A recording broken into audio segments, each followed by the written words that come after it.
यशस्वी Bhava law क्लासेसच्या सर्व विद्यार्थ्यांचे ह्या व्हिडिओमध्ये स्वागत आहे. I welcome you all my dear students of Yashasvi Bhava law classes. As I have lost my mobile phone day before yesterday. That's why I could not conduct your online lecture on Friday. And for the same reason, I'm uploading this recorded session today. As I'm not having any mobile phone right now, that's why I'm facing certain issues, some problems. I'm not able to contact you to communicate with you. But yes, very soon this problem shall be solved. मी उद्यापर्यंत पर्यायी फोनची व्यवस्था करणार आहे. By tomorrow I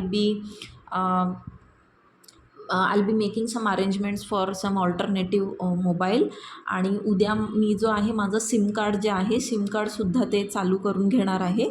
जो number आता तुम्हाला कंटिन्यू स्विच ऑफ लागत असेल, कारण ज्याने कोणी फोन चोरला, ज्याला कोणाला तो सापडला त्याने ते बंद करून ठेवला आहे फोन. पण लवकरच हा प्रॉब्लेम सॉल्व्ह होईल. उद्या म्हणजे सोमवारी आपलं ऑनलाईन लेक्चर जे नियमितपणे होत असतं ते संध्याकाळी 7:30 वाजता ते होणार आहे. अँड येस, आता लेक्चर सुरू करण्यापूर्वी त्या विद्यार्थ्यांना सूचना आहेत जे माझं हे व्हिडिओ जे माझं हे लेक्चर बघणार आहे बेसिकली यूट्यूबवर, कारण की आपण ओपन प्लॅटफॉर्मवरती हे सगळं रिलीज करतो आहे. कोणीही अशा पद्धतीच्या कमेंट करू नका की अर्ध हिंदी, अर्ध मराठी, अर्ध इंग्लिश, असं तसं, आणि हिंदीतच बोला आणि मराठीतच बोला आणि असं का. कारण ही व्हिडिओ स्पेशली माझ्या विद्यार्थ्यांसाठी मी अपलोड करते, जे फी भरून माझ्याकडे शिकायला येतात. त्याच्यामध्ये काही विद्यार्थी असे आहेत की जे मराठी मीडियमच्या बॅकग्राऊंडमधून येतात, त्यामुळे त्यांना मराठीमध्ये स्पष्टीकरण देणं हे माझं कर्तव्य आहे. त्याचबरोबर काही विद्यार्थी असे आहे की ज्यांना मराठी फारसं समजत नाही, त्यामुळे त्यांना हिंदीमध्ये समजवणं ही सुद्धा माझी ड्युटी आहे. त्यामुळे कृपया कोणीही नकारात्मक अशा कमेंट्स करू नये. ठीक आहे. So let's start with our topic. Now in previous lecture we have seen up to ले ऑफपर्यंत आपण बघितल्या होत्या provisions. Now in this lecture we will study the further provisions. आता पुढची जी डेफिनेशन आहे, the next definition is retrenchment. Now what is retrenchment? Retrenchment क्या है? तो रिट्रेंचमेंट जो है ये किसी एम्प्लॉयर द्वारा जब किसी वर्कमैन की सर्विसेज जो है उसे टर्मिनेट किया जाता है, तब हम उसे रिट्रेंचमेंट कहते हैं. लेकिन ये जो टर्मिनेशन हुआ है ये एज अ पनिशमेंट नहीं हुआ है. मतलब that punishment is not the consequence of that employees on wrong. म्हणजे समजा आता हा एक वर्कमॅन आहे, ठीक आहे. हा वर्कमॅन आहे, ह्याच्याकडनं काहीतरी चूक झाली आहे, इसने कुछ गलत कर दिया या फिर इसने कुछ फ्रॉड किया या फिर किसी भी तरह का ऐसा एक्ट किया जिसके लिए उस एम्प्लॉयर ने उसे एज अ पनिशमेंट काम से निकाल दिया, तो ये रिट्रेंचमेंट में नहीं आएगा. अब पनिशमेंट के अलावा कुछ और रीज़न्स के लिए जब कोई भी एम्प्लॉयर अपने वर्कमैन की सर्विसेज जो है उसको टर्मिनेट करता है, तब हम उसे रिट्रेंच किया गया है ऐसा कहते हैं कि उसका रिट्रेंचमेंट हुआ है. आता ह्याच्यामध्ये काय इन्क्लूडेड नाही आहे? What are the things, like what are the exceptions here कि that shall not be included under retrenchment. तो फर्स्ट इज़ वॉलेंटरी रिटायरमेंट. अगर वो वर्कमैन जो है वो खुद से रिटायर हो रहा है, म्हणजे त्या ठिकाणी जो कामगार आहे तो स्वतःच्या इच्छेने जर त्या ठिकाणी रिटायर होत असेल तर आपण त्याला रिट्रेंच केलेलं आहे असं म्हणणार नाही. Then it will not be considered as if he has been retrenched. Then age of superannuation. आता एज ऑफ सुपर एन्युएशन जी आहे ती त्याने गाठली असेल तर त्या ठिकाणी त्याला जेव्हा काढण्यात येतं त्याला आपण रिट्रेंचमेंट झालं आहे असं म्हणणार नाही. ना what is age of superannuation? कि हर एक इस्टेब्लिशमेंट होता है, जो इंडस्ट्री है, जो भी काम करने की जगह है ना, वहाँ पे एक मैक्सिमम एज जो है वो प्रिस्क्राइब किया होता है कि आप जो है आपका एज का मान लीजिए 60 ईयर्स तक आप जो है 60 ईयर्स के होने तक ही सर्विसेज कर सकते हो. अगर आपने 60 पार कर दी तो you won't be able to work beyond that. मतलब यहाँ पे एज ऑफ सुपर एन्युएशन जो है वो हो गया है. तो ऐसे सीन में आपका रिट्रेंचमेंट हुआ है ऐसा कंसिडर नहीं करेंगे. Next is termination on the grounds of continued ill health. आता एखादा कामगार जो आहे तो सतत आजारी आहे, त्याची प्रकृती जी आहे ती अस्वस्थ आहे आणि त्यामुळे तो कामावर येऊ शकत नाही आहे आणि त्यामुळे तो जो एम्प्लॉयर आहे त्याचं काम त्या ठिकाणी अफेक्ट होतं आहे negatively. So that employer if he terminates on that ground on the grounds of continued ill health, मग त्यालासुद्धा आपण रिट्रेंचमेंट झालं असं म्हणणार नाही. Then in this case municipal corporation of greater Bombay versus labour appellate tribunal of India 1957ची case आहे. याच्यामध्ये कोर्टाने काय म्हटलेलं आहे की retrenchment means what, in simple language retrenchment means discharge of surplus labour or staff. म्हणजे जेव्हा तुमच्याकडे सरप्लस लेबर आहे किंवा स्टाफ आहे म्हणजे अधिक आहे गरजेपेक्षा जास्त आणि तुम्ही त्यांना डिस्चार्ज करतात, म्हणजे तुम्ही त्यांना कामावर ठेवत नाही, तुम्ही त्यांना फ्री करून टाकतात तिथे की no you need not work at our industry at our establishment, आपण त्याला म्हणतो डिस्चार्ज झाला. आणि डिस्चार्ज जो आहे तो इतर कुठल्याही कारणांसाठी झाला असेल, म्हणजे इतर कारणांसाठी त्याला टर्मिनेट करण्यात आला असेल तर ते रिट्रेंचमेंटमध्ये येणार नाही. ते काय असलं पाहिजे. तर सेक्शन 2 क्लॉज क्यूमध्ये आपल्याला स्ट्राइकची डेफिनेशन दिली है. स्ट्राइक का जो डेफिनेशन है सेक्शन 2 क्लॉज क्यू में है. What it says cessation of work, कि मतलब स्टॉपेज है बेसिकली, कि काम रुका दिया है. कौन रोक रहा है ये काम, कौन स्टॉप करता है काम, by body of persons employed in any industry. उसी इंडस्ट्री में जो एम्प्लॉयड लोग हैं वही इस मतलब काम जो है रोक देते हैं. एंड ये जो रोक रहे हैं काम that could be done in like acting in combination or it could be concerted refusal or refusal under common understanding. म्हणजे काय, या ठिकाणी सगळ्यांनी मिळून त्या ठिकाणी जे आहे एक मताने, आपण जे म्हणतो की एक मताने त्या ठिकाणी सगळ्यांनी रिफ्यूज केलेलं आहे. It could B by any number of persons, की ज्यांना त्या ठिकाणी त्या इंडस्ट्रीमध्ये एम्प्लॉय करण्यात आलेला आहे. That is strike. म्हणजे काय, जेव्हा कामगार जो आहे तिथे फॅक्टरीमध्ये इस्टॅब्लिशमेंटमध्ये इंडस्ट्रीमध्ये काम करण्यास मनाई करतोय, काम सगळं बंद म्हणजे ठेवतात, म्हणजेच आपण ज्याला म्हणतो संप पुकारतात ना, तर त्या ठिकाणी तशा रीतीने त्यांच्या ज्या काही मागण्या असतात त्या मागण्या पूर्ण करण्यात यावा. देर आर सर्टन डिमांड्स, उनकी कुछ डिमांड्स होती है, वो डिमांड्स जो है फुलफिल होनी चाहिए. इसलिए यहाँ पर ये क्या है, सब मिलके जो है काम को स्टॉप कर देते हैं, which is non as strike. ना हू इज अ वर्कमॅन. आता आपण वर्कमॅन म्हणतो आहे, हा ॲक्ट जसा सुरू केला आहे तसं, पण वर्कमॅन म्हणजे कोण बरं नेमकं. सो वर्कमॅन का जो डेफिनेशन है it has been given under section 2 clause S. आता वर्कमॅन म्हणजे काय सांगितलं, एनी पर्सन, कुठलाही व्यक्ती, ओके, कोई भी ऐसा पर्सन जिसमें अप्रेंटिस को भी इंक्लूड किया आहे. जे अप्रेंटिसशिप करतात ना यांनासुद्धा इन्क्लूड केलेला आहे. Employed in any industry to do what, इधर स्किल्ड वर्क या अनस्किल्ड वर्क, टेक्निकल वर्क या फिर manuals work, not electrical, it is clerical work या सुपरवायझरी वर्क. अशा कुठल्याही पद्धतीचं जो काम करतो आहे त्या ठिकाणी एनी पर्सन की who is employed in any industry to do any of this works.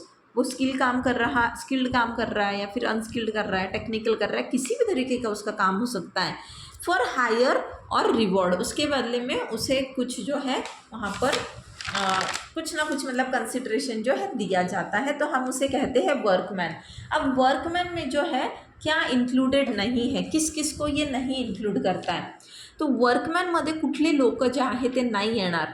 तर इथे अशी कुठलीही व्यक्ती who is subject to the army act 1950, okay, जो इंसान जो इस्टेब्लिशमेंट में जो भी है उस पर ये एक्ट जहाँ पर इम्पोज होता है, ये एक्ट अप्लीकेबल है जिसके ऊपर, वो वर्कमैन नहीं कहलाया जाएगा.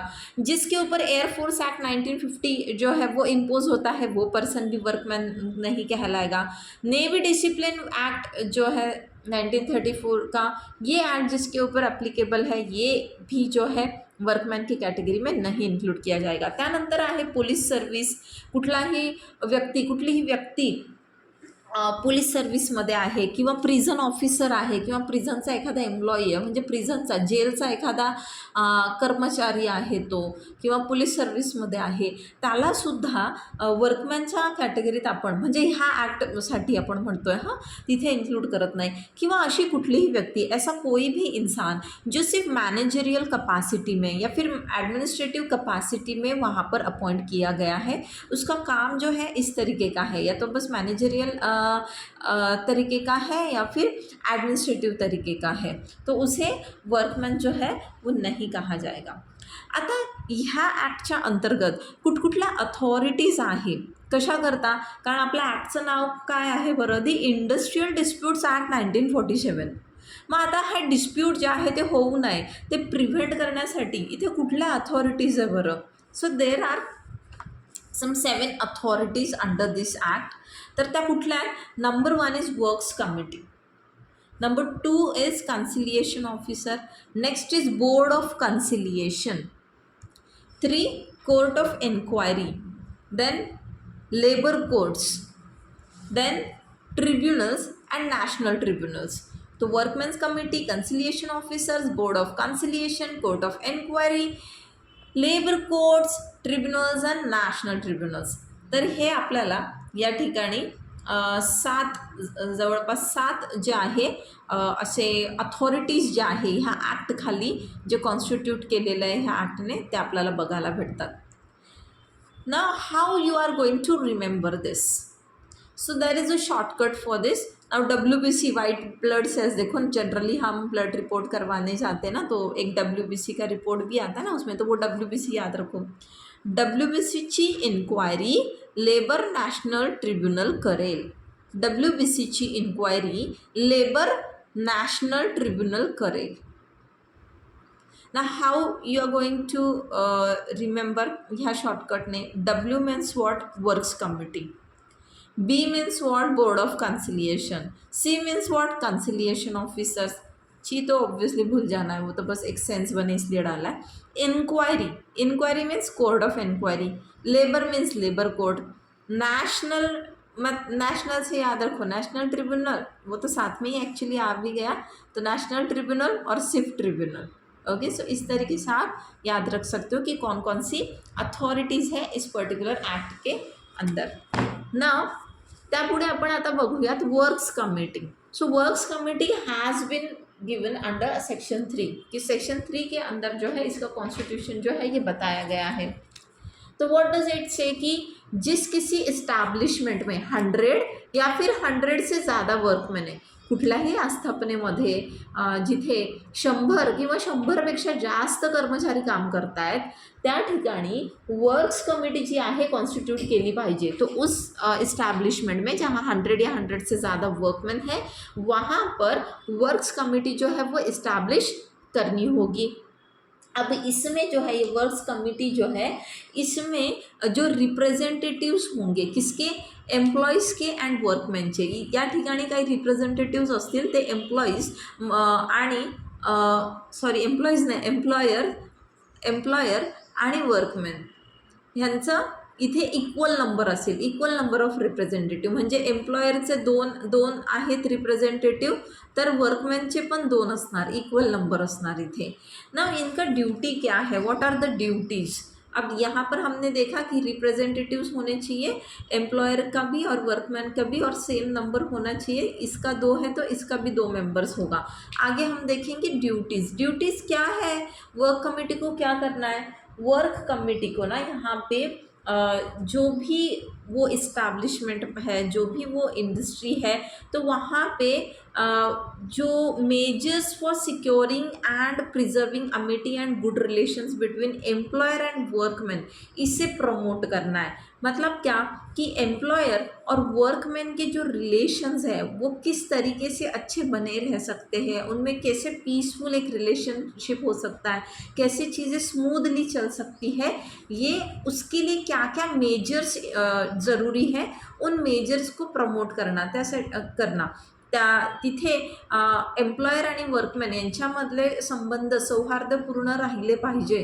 त्याकरता कुठकुठले असे मेजर्स घेतले पाहिजे जे आहे ते त्या ठिकाणी त्याची अंमलबजावणी झाली पाहिजे. तर ते सगळं बघणं जे आहे ते काम असतं हे वर्क्स कमिटीचं. कन्सिलिएशन ऑफिसर, आता हे कन्सिलिएशन ऑफिसर जे आहे सेक्शन 4मध्ये आपल्याला सापडतं.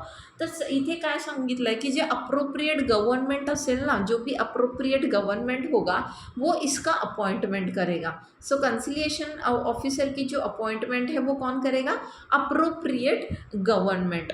नाउ इसका अपॉइंटमेंट जो है स्पेसिफाइड एरिया के लिए और स्पेसिफाइड इंडस्ट्री के लिए जो है वो किया जाता है. नाउ इसकी ड्यूटीज़ क्या होती है कंसिलिएशन ऑफिसर्स की? सो जहाँ पर भी कोई इंडस्ट्रियल डिस्प्यूट जो है वो एग्जिस्ट होता है या फिर ऐसा अप्रीहेंशन है मतलब कि ऐसा डर है की वहाँ पर हो सकता है डिस्प्यूट. अशा कुठल्याही इंडस्ट्रीमध्ये जिथे इंडस्ट्रियल डिस्प्यूट अराईज झाला आहे किंवा तिथे भीती आहे की त्या ठिकाणी इंडस्ट्रियल डिस्प्यूट होऊ शकतो, तो अशा ठिकाणी त्या पर्टिक्युलर इंडस्ट्रीमध्ये त्या त्या कन्सिलिएशन ऑफिसरने काय करायचं आहे, कन्सिलिएशन प्रोसिडिंग्स ज्या आहे त्या होल्ड करायच्या आहे. He has to hold conciliation proceedings. Then he has to investigate the dispute कि व्हाट आर द रीजन्स कि why such things have happened, यहाँ पर फेयर क्या है, अनफेयर क्या है, तो वो डिस्प्यूट जो है उसमें इन्वेस्टिगेट करना है. If settlement of disputes is arrived, अगर वो जो कंसिलिएशन ऑफिसर है जर तो कंसिलिएशन ऑफिसर त्या ठिकाणी तो जो डिस्प्यूट आहे तो सेटल करू शकला, सेटलमेंट जी आहे त्या ठिकाणी जर झाली त्या डिस्प्यूटची, तर त्या संदर्भात त्याने रिपोर्ट जो आहे अप्रोप्रिएट गव्हर्नमेंटला द्यायचा असतो. He has to submit a report to the appropriate government की जो मतलब जो क्या इश्यू जो है वहाँ पर उसका सेटलमेंट का रिपोर्ट देना है. प्लस मेमोरेंडम ऑफ डिस्प्यूट, मतलब डिस्प्यूट क्या था एक्चुअली और वो किस तरीके से सेटल हुआ है, नेमका काय डिस्प्यूट होता आणि तो कशा पद्धतीने सेटल झाला आहे. आणि हे जे मेमोरेंडम असतं ह्या मेमोरेंडमवरती साइन असल्या पाहिजे. कोणाच्या? इस मेमोरेंडम पर साइन होना चाहिए. किसका साइन होना चाहिए? पार्टीज टू द डिस्प्यूट, जो पार्टीज है डिस्प्यूट की, जिन जिन के बीच में वो डिस्प्यूट था उनके सिग्नेचर इस पे होने चाहिए. और ये जो रिपोर्ट है ये किसको भेजना होता है? ये रिपोर्ट भेजना होता है अप्रोप्रिएट गवर्नमेंट को. जो अप्रोप्रिएट गवर्नमेंट है उसे ये रिपोर्ट भेजना है कंसिलिएशन ऑफिसर में. अब मान लीजिए ये तो हमने देखा कि जब कोई इश्यू जो है अराइज हुआ है ये तब की बात है. बट अब जब कोई नहीं मतलब जो कोई इश्यू अराइज होता है और वो सेटल भी होता है तब की बात है. लेकिन अगर कोई इश्यू है उसका सेटलमेंट नहीं हुआ है, जो डिस्प्यूट है वो सेटल ही नहीं हुआ है, तो ऐसे टाइम पर क्या करना होता है कंसिलिएशन ऑफिसर को? उसे एक फुल रिपोर्ट जो है वो देना होता है. किस चीज़ का? कि उसने क्या क्या स्टेप्स उठाई, त्या कन्सिलिएशन ऑफिसरने तिथे कोणकोणत्या स्टेप्स ज्या आहेत त्या उचलल्या, त्याने काय त्या ठिकाणी कुठले प्रयत्न केले बेसिकली तो इश्यू सेटल करण्यासाठी. असा सगळा सविस्तर रिपोर्ट जो आहे त्या ठिकाणी तो द्यायचा असतो. कोणाला द्यायचा असतो? अप्रोप्रिएट गव्हर्नमेंटला. आता अप्रोप्रिएट गव्हर्नमेंटला जेव्हा असं त्या ठिकाणी दिसतं की हा जो इश्यू आहे हा आपण रेफर करायला पाहिजे पुढे, तर मग अप्रोप्रिएट गव्हर्नमेंट त्या इश्यूला रेफर करू शकतो. कोणाला? एकतर तो बोर्डला करेल. Board means what? Conciliation board. किंवा मग लेबर कोर्टाकडे पण पाठवू शकतो किंवा ट्रिब्युनलकडे किंवा नॅशनल ट्रिब्युनलकडे. तर हे जे आहे पूर्णपणे डिस्क्रिप्शन जे आहे म्हणजे त्यानुसार की जिस केस आहे त्या केसनुसार म्हणजे जो डिस्प्यूट है बेसिकली तो डिस्प्यूट के अकॉर्डिंग अप्रोप्रिएट गवर्नमेंट जो है उस मैटर का जो रेफरेंस है वो बोर्ड को देगा या लेबर कोर्ट को देगा या ट्रिब्यूनल को देगा या नेशनल ट्रिब्यूनल को देगा. Now what are the powers of conciliation officer? तो यहाँ पे इसकी पावर्स क्या है? तो ये जो है इंडस्ट्री के जो है वहाँ पर जो भी इंडस्ट्री है जो भी इस्टेब्लिशमेंट है वहाँ पे उसकी प्रीमाइसेस में एंटर कर सकता है. For what reasons? For conducting inquiry. Then he can enforce attendance and किसका अटेंडेंस, मतलब कोई भी उस इंडस्ट्री के जो ऐसे लोग हैं उनका एग्जामिनेशन करना है, तो for examining purpose of any person of that particular establishment त्या ठिकाणी त्याची अटेंडन्स तो एन्फोर्स करू शकतो. म्हणजे हे सिव्हिल कोर्टाची पॉवर झाली. सिव्हिल कोर्ट बघा आपल्याला हजर राहायला सांगतं ना, तर मग ही हजेरी जी आहे ते हजर होण्यासाठी त्या ठिकाणी कन्सिलिएशन ऑफिसर जो आहे समोरच्या व्यक्तीला सांगू शकतो. त्याच्याकडे अजून काय पॉवर आहे, इन्स्पेक्ट डॉक्युमेंट्स. मग तिथे त्या आस्थापनेचे त्या इंडस्ट्रीचे कुठले पण डॉक्युमेंट्स वगैरे असतील ते इन्स्पेक्ट करण्याची त्याला पूर्ण पावर आहे. Then power of civil code. अभी सिविल कोड की कौन सी पावर्स है, पावर्स जो है लाइक अटेंडेंस एनफोर्स करना, एग्जामिन करना, या कुछ जो डॉक्यूमेंट्स है उसका प्रोडक्शन जो है वो करना. Then next is powers of a public servant. तर पब्लिक सर्वंट जो आपला सेक्शन 21मध्ये डिफाईन केलेला आहे IPC मध्ये, तर एक पब्लिक सर्वंटला जे जे कुठल्या पावर्स असतात त्या सगळ्या पावर्स ह्या कन्सिलिएशन ऑफिसरला सुद्धा असतात. Now next is board of conciliation which has been given under section 5. अब कंसिलिएशन ऑफिसर के बाद बोर्ड ऑफ कंसिलिएशन जो है इसका प्रोविजन आता है. तो बोर्ड जे आहे बोर्डमध्ये कोण असतं, एक चेअरमन असतो आणि 2 किंवा 4 मेंबर्स असतात. So there is a chairman who is an independent person. अब इंडिपेंडेंट से क्या मतलब है, मतलब ना तो ये एम्प्लॉयर का रिप्रेजेंटेटिव रहेगा, ना तो ये वर्कमैन का रिप्रेजेंटेटिव रहेगा. ये पूरी तरह एक न्यूट्रल पर्सन रहेगा. दिस shall be a neutral person, यानी इंडिपेंडेंट पर्सन रहेगा. प्लस 2 या फिर 4 मेंबर्स जो कि है, मतलब दोनों भी साइड के रिप्रेजेंटेटिव्स होंगे, यानी वर्कमैन का और एम्प्लॉयर का. अब इनकी ड्यूटीज़ क्या होगी कंसिलिएशन बोर्ड की, तो जहाँ पे भी कोई डिस्प्यूट अराइज हुआ है और डिस्प्यूट जो है बोर्ड को रेफ़र किया गया है, तो उसमें इन्वेस्टिगेट करना, उस मैटर में डिस्प्यूट क्या है, कैसे हुआ, what are the reasons, what are the merits, फिर उसका रिपोर्ट जो है वो बनाना, उसके साथ जो मेमोरेंडम है वो बनाना और अप्रोप्रिएट गवर्नमेंट को सेंड करना, या फिर अगर वहाँ पर डिस्प्यूट सेटल नहीं होता है तो फुल report of facts and findings जो है वो बना के देना. जे आपण आत्ता बघितलं ना इथे कन्सिलिएशन ऑफिसरच्या संदर्भात, तर तसंच आहे, फक्त इथे हा ऑफिसर इंडिव्हिज्युअली करत असतो आणि इथे हे बोर्ड आहे. आणि मग याला पावर्स काय, बेसिकली ड्यूटीज अँड पावर्स जो है ये सब सेम है. आता याचे जे पुढचे प्रोविजन्स आहेत ना ते आपण पुढच्या लेक्चरमध्ये बघूयात.